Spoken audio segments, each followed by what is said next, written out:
അസ്സലാമു അലൈക്കും വറഹ്മത്തുള്ളാഹി വബറകാതുഹു. ഒരു നിശബ്ദമായ രാത്രി നമസ്കാരത്തിനു ശേഷം കൈകൾ താഴ്ത്തുമ്പോൾ ഹൃദയത്തിൽ ഒരു ഭാരമുള്ള ചോദ്യം മാത്രം ബാക്കി. ഞാൻ തെറ്റു ചെയ്തില്ല, പിന്നെ എന്തിനിത്? നീ ആരെയും വഞ്ചിച്ചിട്ടില്ല, ആരെയും ഉദ്ദേശപൂർവം വേദനിപ്പിച്ചിട്ടില്ല. നിന്റെ കഴിവിൽ കഴിയുന്നത്ര നീ നല്ലവനായി ജീവിക്കാൻ ശ്രമിച്ചു. എങ്കിലും ജീവിതം നിന്നെ തിരഞ്ഞെടുത്തതുപോലെ തോന്നുന്ന പരീക്ഷ.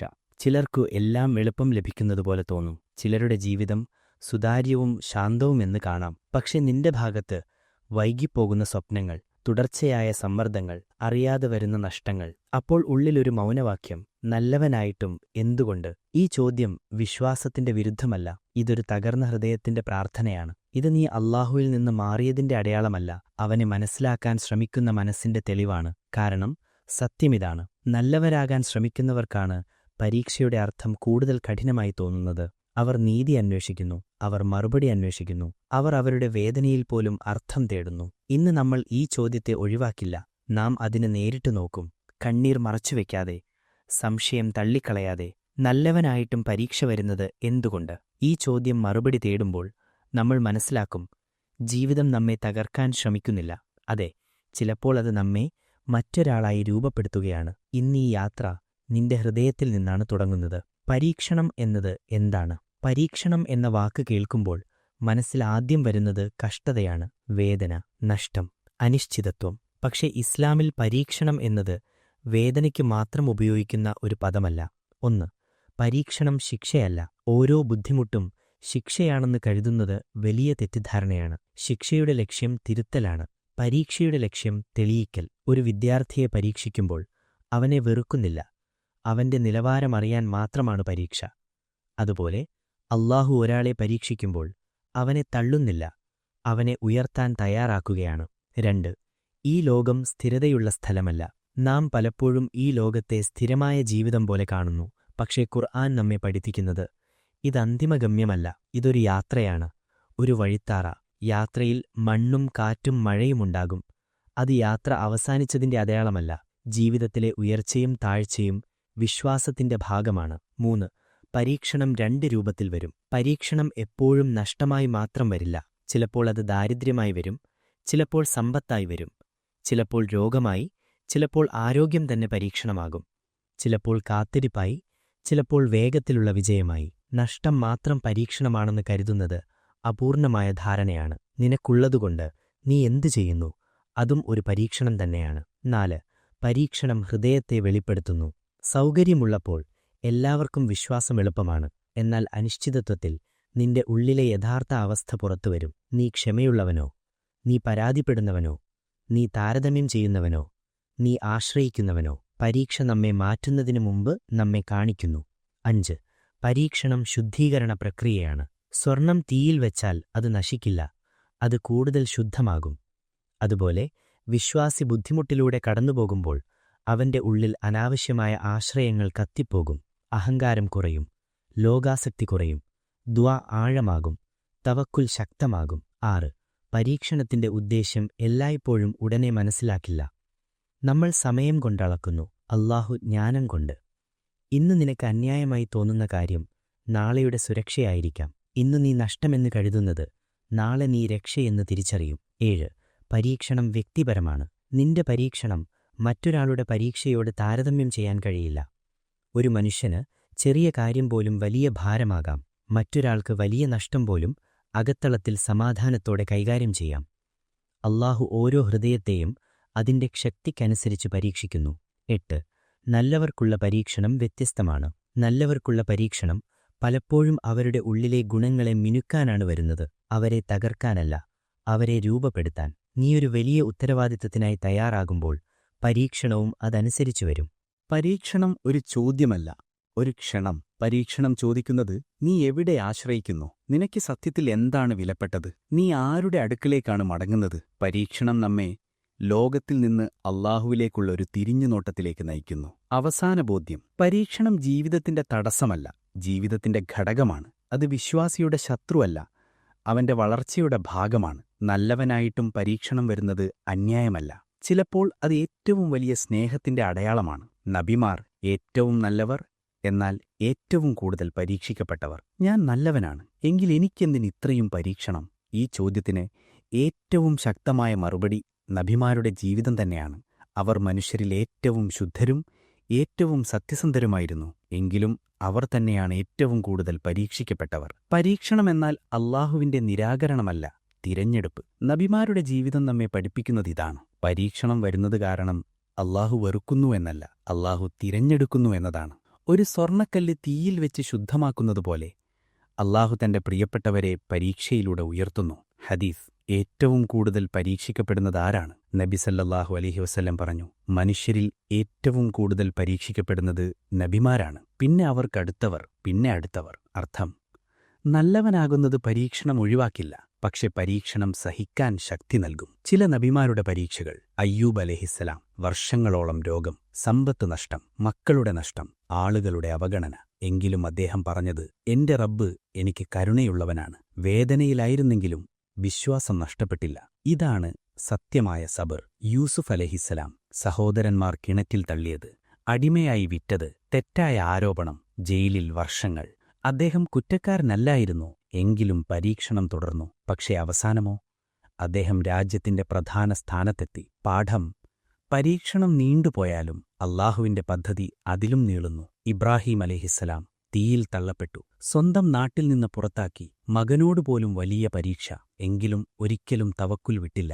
തീ അദ്ദേഹത്തെ ചുട്ടില്ല, കാരണം ഹൃദയം ഇതിനകം തന്നെ അല്ലാഹുവിൽ ശാന്തമായിരുന്നു. നബി സല്ലല്ലാഹു അലൈഹി വസല്ലം. ബാല്യത്തിൽ അനാഥൻ, ഭാര്യയും മക്കളും നഷ്ടപ്പെട്ടു, പീഡനങ്ങൾ, തായിഫിലെ കല്ലേറ്. അദ്ദേഹം ചോദിച്ചില്ല എന്തിന്. അദ്ദേഹം പറഞ്ഞു, എന്റെ റബ്ബ് കോപിച്ചിട്ടില്ലെങ്കിൽ എനിക്ക് വിഷമമില്ല. ഇതാണ് വിശ്വാസത്തിന്റെ പരമാവധി. വലിയ പാഠം. നബിമാരുടെ ജീവിതം നമ്മോട് പറയുന്നു, പരീക്ഷണം നല്ലവരെ ഒഴിവാക്കില്ല. പരീക്ഷണം വിശ്വാസത്തെ ശുദ്ധമാക്കും. പരീക്ഷണം അവസാനം ഉയർച്ചയിലേക്ക് നയിക്കും. നിങ്ങൾ നല്ലവനാണ്, അതുകൊണ്ടുതന്നെ നിങ്ങൾക്ക് പരീക്ഷണം വരാം. പക്ഷേ ഓർക്കുക, നബിമാർ നടന്ന വഴിയിലൂടെയാണ് നിങ്ങൾ നടക്കുന്നത്. അത് അപമാനമല്ല, അതൊരു ബഹുമതി. നല്ലവർക്കും കഷ്ടം വരാൻ കാരണങ്ങൾ: 1. ഉയർത്തപ്പെടാനുള്ള പ്രക്രിയ. ചില കഷ്ടങ്ങൾ നമ്മെ താഴെയിടാനല്ല, ഉയർത്താനാണ്. മണ്ണിൽ നട്ട വിത്ത് ഇരുണ്ട മണ്ണിനടിയിൽ അടക്കം ചെയ്യപ്പെടുന്നു. അത് നശിക്കാനല്ല, മുളക്കാൻ. അതുപോലെ ഒരു നല്ലവന്റെ ജീവിതത്തിൽ വരുന്ന ചില പ്രയാസങ്ങൾ അവന്റെ ആത്മാവിനെ ശക്തമാക്കാനും സ്ഥാനത്തെ ഉയർത്താനുമാണ്. അല്ലാഹു ചിലരെ പരീക്ഷിക്കുന്നത് അവരെ തനിക്ക് കൂടുതൽ അടുത്തവരാക്കാൻ. 2. ഹൃദയത്തിന്റെ ശുദ്ധീകരണം. സ്വർണം തീയിൽ വെച്ചാൽ മാത്രമേ അതിന്റെ മലിനത നീങ്ങൂ. മനുഷ്യന്റെ ഹൃദയവും ചിലപ്പോൾ ദുഃഖങ്ങളിലൂടെ ശുദ്ധമാക്കപ്പെടുന്നു. അഹങ്കാരം ഒലിച്ചുപോകുന്നു, സ്വയം ആശ്രയം കുറയുന്നു, അല്ലാഹുവിൽ ആശ്രയം കൂടുന്നു. കഷ്ടം നമ്മെ വിനയത്തിലേക്ക് കൊണ്ടുവരുന്നു. വിനയം നല്ലവന്റെ അർത്ഥാദില. 3. പാപങ്ങളുടെ മായ്ച്ചുകളയൽ. നല്ലവനാണെങ്കിലും മനുഷ്യൻ പൂർണ്ണമായവനല്ല. അറിയാതെയോ ചെറുതായോ പിഴവുകൾ സംഭവിക്കും. കഷ്ടങ്ങൾ ചിലപ്പോൾ ആ പിഴവുകളുടെ ഭാരം നീക്കം ചെയ്യാനുള്ള മാർഗമാണ്. ലോകത്തിൽ ചെറിയ കഷ്ടം സഹിച്ചാൽ ആഖിറത്തിൽ വലിയ ശിക്ഷ ഒഴിവാക്കപ്പെടാം. 4. ആത്മപരിശോധനയ്ക്ക് അവസരം. ജീവിതം സുഖസൗകര്യത്തിൽ മാത്രം പോയാൽ മനുഷ്യൻ തന്റെ അവസ്ഥ പരിശോധിക്കാറില്ല. കഷ്ടം വന്നാൽ മാത്രമാണ് ചോദ്യങ്ങൾ തുടങ്ങുന്നത്. ഞാൻ എവിടെയാണ് നിൽക്കുന്നത്? എന്റെ ഈമാൻ എത്ര ശക്തമാണ്? എന്റെ നിയ്യത്ത് ശുദ്ധമാണോ? അത് ഒരു റീസെറ്റ് ബട്ടൺ പോലെ പ്രവർത്തിക്കുന്നു. 5. മറ്റുള്ളവർക്ക് മാതൃകയാകാൻ. ചില നല്ലവരുടെ കഷ്ടം അവർക്കു മാത്രം വേണ്ടിയല്ല, അവരെ കാണുന്ന മറ്റുള്ളവർക്ക്.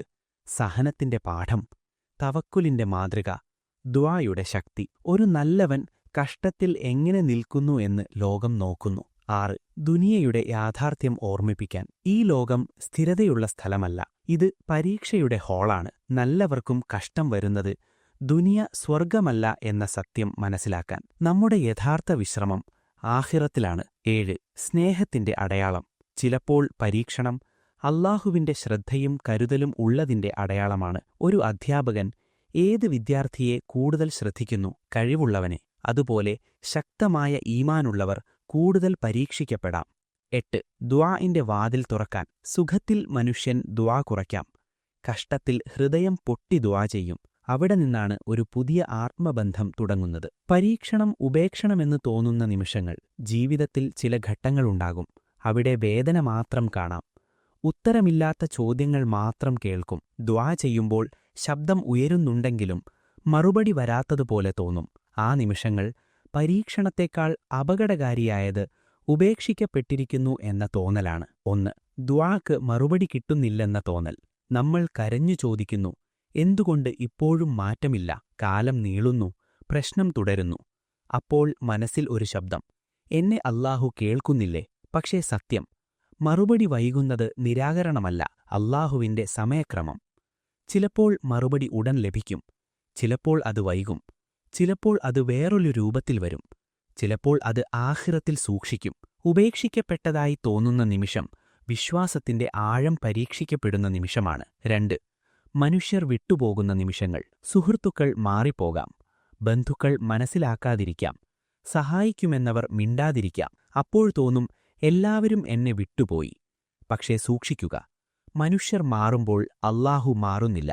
ആ ഏകാന്തതയുടെ രാത്രികൾ, അത് നാശമല്ല, അത് ആത്മാവിനുള്ള ശുദ്ധീകരണ മുറിയാണ്. ഒരാളുപോലും മനസ്സിലാക്കാത്ത സമയത്ത് അല്ലാഹു മുഴുവൻ മനസ്സിലാക്കുന്നു. 3. നല്ലവനായി ജീവിച്ചിട്ടും കഷ്ടം വന്നപ്പോൾ. ഞാൻ ആരെയും വേദനിപ്പിച്ചില്ല, ഞാൻ പാപം ചെയ്യാതിരിക്കാൻ ശ്രമിച്ചു, അപ്പോൾ എന്തുകൊണ്ട് എനിക്ക് ഈ അവസ്ഥ?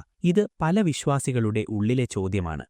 പക്ഷേ നന്മ കഷ്ടം വരാതിരിക്കാനുള്ള ഇൻഷുറൻസ് അല്ല, അത് പരീക്ഷണത്തെ അഭിമുഖീകരിക്കാനുള്ള ശക്തിയാണ്. നല്ലവരുടെ ജീവിതത്തിൽ പരീക്ഷണം വരുന്നത് അവരെ താഴ്ത്താനല്ല, ഉയർത്താനാണ്. 4. അല്ലാഹുവിന്റെ മൗനം തെറ്റായി മനസ്സിലാക്കുന്ന നിമിഷങ്ങൾ. ഒരു ഘട്ടത്തിൽ പ്രാർത്ഥനയിലും കണ്ണീരിലും പോലും ശാന്തതയില്ലാതാകാം. അപ്പോൾ തോന്നും, എന്നെ കാണുന്നില്ലേ? പക്ഷേ മൗനമെന്നത് അഭാവമല്ല, മൗനം ഒരു തയ്യാറെടുപ്പാണ്. ചില അനുഗ്രഹങ്ങൾ നമ്മൾ ഇപ്പോഴുള്ള രൂപത്തിൽ സ്വീകരിക്കാൻ കഴിയില്ല, അതുകൊണ്ട് അല്ലാഹു നമ്മെ മാറ്റുന്നു. 5. ആത്മവിശ്വാസം തകരുന്ന നിമിഷങ്ങൾ. ഞാൻ ദുർബലൻ, എനിക്കിനി കഴിയില്ല, ഇവിടെ തന്നെ ഞാൻ അവസാനിക്കുന്നു. ഈ ചിന്തകൾ പരീക്ഷണത്തിന്റെ അവസാന ഘട്ടങ്ങളിൽ വരാറുണ്ട്. ശൈത്വാൻ ആ നിമിഷം ഉപയോഗിക്കും, നിനക്ക് വിടയില്ല എന്നു പറഞ്ഞ്. പക്ഷേ അല്ലാഹു ഒരാളെയും അവന്റെ ശേഷിക്കുമപ്പുറത്ത് പരീക്ഷിക്കുന്നില്ല. നിനക്ക് ഇപ്പോൾ തോന്നുന്നത് നീ തകർന്നുപോയി എന്നാണെങ്കിൽ അത് നീ രൂപാന്തരപ്പെടുന്ന ഘട്ടമാണ്. 6. ഉപേക്ഷണമല്ല, അടുത്തുവരുത്തൽ. നമ്മൾ കരുതുന്നു വേദന എന്ന ദൂരം, പക്ഷേ പലപ്പോഴും വേദന എന്ന അടുത്തുവരുത്തൽ. ഒരു കുട്ടി അമ്മയെ കൂടുതൽ വിളിക്കുന്നത് അവന് വേദനിക്കുമ്പോഴാണ്. അതുപോലെ പരീക്ഷണം ഹൃദയത്തെ അല്ലാഹുവിന്റെ ദിശയിലേക്ക് തിരിക്കുന്നു. 7. ഇനി എനിക്ക് കഴിയില്ല എന്ന അവസാന വാക്ക്. വിശ്വാസിയുടെ ജീവിതത്തിൽ എല്ലാം തകർന്നു വീഴ്ന്ന് തോന്നുന്ന ഒരു രാത്രിയുണ്ടാകും. അത് അവന്റെ ആത്മാവിന്റെ ഇരുണ്ട രാത്രി. പക്ഷേ പ്രഭാതം വരുന്നതിനു മുമ്പ് രാത്രി ഏറ്റവും ഇരുണ്ടതാകാറുണ്ട്. അത് ഉപേക്ഷണമല്ല, മറിച്ച് പുതിയ ഉയർച്ചയുടെ മുൻവാതിൽ. പരീക്ഷണത്തിന്റെ ഉള്ളിലെ മറഞ്ഞ നന്മകൾ. പരീക്ഷണം പുറത്തുനിന്ന് നോക്കുമ്പോൾ വേദനയാണ്, അകത്തുനിന്ന് നോക്കുമ്പോൾ അതൊരു നിർമ്മാണ പ്രക്രിയയാണ്. നമ്മൾ നഷ്ടം മാത്രം കാണുന്നു, പക്ഷേ അല്ലാഹു രൂപപ്പെടുത്തുന്ന രൂപം നമുക്ക് കാണാനാവുന്നില്ല.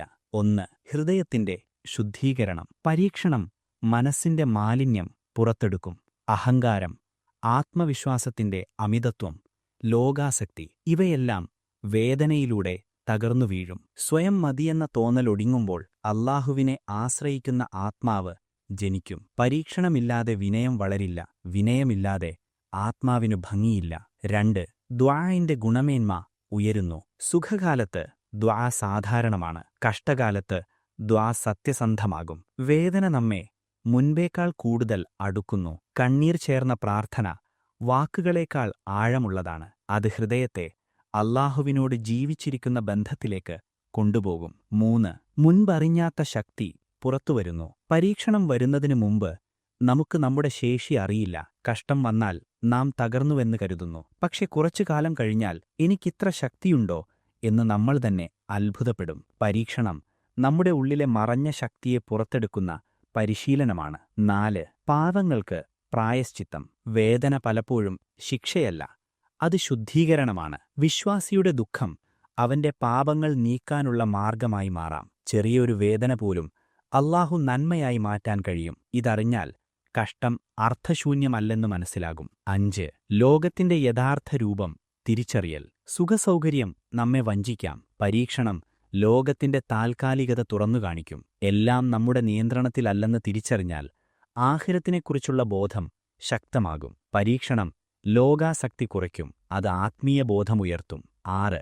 മറ്റുള്ളവരുടെ വേദന മനസ്സിലാക്കാനുള്ള കഴിവ്. സ്വയം വേദന അനുഭവിച്ചവൻ മറ്റുള്ളവരെ കൂടുതൽ കരുതലോടെ കാണും. പരീക്ഷണം കരുണ പതിപ്പിക്കും. അനുഭവം മനുഷ്യനെ മൃദുവാക്കും. ഇന്നലെ നിനക്ക് ലഭിച്ച കഷ്ടം നാളെ മറ്റൊരാളുടെ ആശ്വാസമാകാം. 7 മറഞ്ഞ വഴിതിരിവുകൾ. ചില പരീക്ഷണങ്ങൾ നമ്മൾ തെറ്റായ ദിശയിൽ പോകുമ്പോൾ വരുന്നു. ഒരു നഷ്ടം, ഒരു ബന്ധം അവസാനിക്കുന്നത്, ഒരു ജോലി നഷ്ടപ്പെടൽ. ഇവയെല്ലാം നമ്മൾ കാണാത്ത വലിയ അപകടത്തിൽ നിന്ന് അല്ലാഹു തിരിച്ചു നയിക്കുന്ന മാർഗമായിരിക്കാം. അപ്പോൾ നമുക്ക് തോന്നുന്നത് നഷ്ടം, പിന്നീട് തിരിച്ചറിയുന്നത് രക്ഷയാണെന്ന്. 9 റാങ്ക് ഉയർത്തുന്ന പരീക്ഷണം. സ്കൂളിൽ പരീക്ഷ കഴിഞ്ഞാൽ മാത്രമേ അടുത്ത ക്ലാസ്സിലേക്കുയരാൻ കഴിയൂ. അതുപോലെ ജീവിത പരീക്ഷണങ്ങൾ വിശ്വാസിയുടെ നില ഉയർത്തുന്നു. ചില കഷ്ടങ്ങൾ മാത്രം സഹിച്ചാൽ ലഭിക്കാത്ത ആത്മീയ ഉയർച്ച നൽകും. 10 അന്തിമ നന്മ, ജന്നത്ത്. ലോകത്തിലെ കഷ്ടങ്ങൾ ശാശ്വതമല്ല.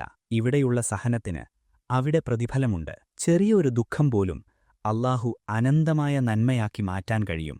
ഇത് മനസ്സിലായാൽ പരീക്ഷണത്തിന്റെ അർത്ഥം മാറും. പരീക്ഷണത്തെ ശരിയായ രീതിയിൽ നേരിടാൻ. പരീക്ഷണം ഒഴിവാക്കാൻ നമുക്ക് കഴിയില്ല. പക്ഷേ അതെങ്ങനെ നേരിടുന്നു എന്നതാണ് നമ്മുടെ ഭാവി നിർണയിക്കുന്നത്. പരീക്ഷണം മനുഷ്യനെ തകർക്കാനും കഴിയും. അതേ പരീക്ഷണം മനുഷ്യനെ ഉയർത്താനും കഴിയും. വ്യത്യാസം സമീപനത്തിലാണ്. 1 ആദ്യ പ്രതികരണം നിയന്ത്രിക്കുക. കഷ്ടം വന്ന ഉടനെ മനസ്സ് തകരും. എന്തിനെനിക്ക് എന്ന ചോദ്യമാണ് ആദ്യം വരിക. ആ നിമിഷം ഏറ്റവും നിർണായകമാണ്. ആദ്യ പ്രതികരണം വിശ്വാസം നിർണയിക്കും. അസഹിഷ്ണുതയെ അടക്കി ഹൃദയം ശാന്തമാക്കുക. തിടുക്കമുള്ള തീരുമാനങ്ങൾ ഒഴിവാക്കുക. ഒരു ദീപം കാറ്റിൽ കുലുങ്ങാം, പക്ഷേ കാറ്റിനെ ശപിക്കാതെ കൈകൊണ്ട് മറച്ച് സംരക്ഷിക്കണം. പരീക്ഷണത്തെ അർത്ഥവത്താക്കുക. കഷ്ടം വെറുതെയല്ലെന്ന് വിശ്വസിക്കുക.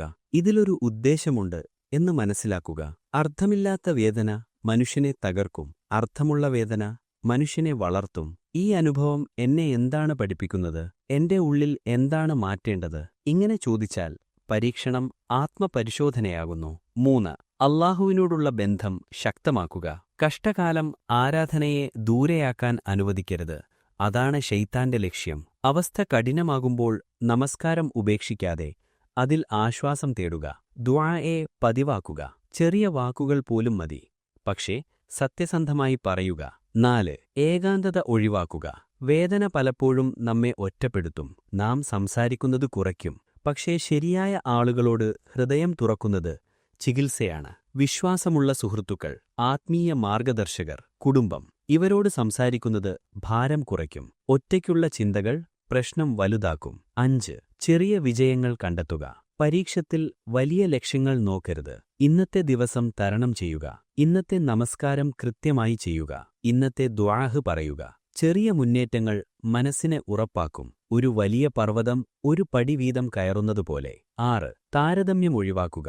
അവർക്കൊന്നും പ്രശ്നമില്ല എന്ന് കരുതുന്നത് ഹൃദയം കൂടുതൽ തകർക്കും. ഓരോ മനുഷ്യന്റെയും പരീക്ഷണം വ്യത്യസ്തമാണ്. പുറത്ത് കാണുന്നത് മുഴുവൻ കഥയല്ല. താരതമ്യം കൃതജ്ഞതയെ നശിപ്പിക്കും. സ്വന്തം യാത്രയിൽ ശ്രദ്ധ കേന്ദ്രീകരിക്കുക. 7 നന്ദി കണ്ടെത്താൻ ശ്രമിക്കുക. കഷ്ടത്തിനുള്ളിൽ പോലും ചെറിയ നന്മകളുണ്ടാകും. ആരോഗ്യം പൂർണ്ണമായി പോയിട്ടില്ല. സഹായിക്കുന്ന ഒരാൾ ഇപ്പോഴുമുണ്ടാകും. ദുആ ചെയ്യാനുള്ള അവസരം ഇപ്പോഴും ലഭിക്കുന്നു. ഇവയെ തിരിച്ചറിയുന്നത് ഹൃദയത്തെ തളരാൻ അനുവദിക്കില്ല. 8 സമയത്തെ വിശ്വസിക്കുക.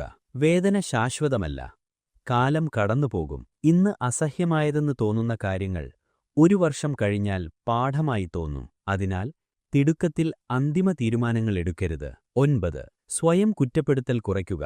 എല്ലാ പരീക്ഷണങ്ങൾ നമ്മുടെ തെറ്റുകളുടെ ഫലമല്ല.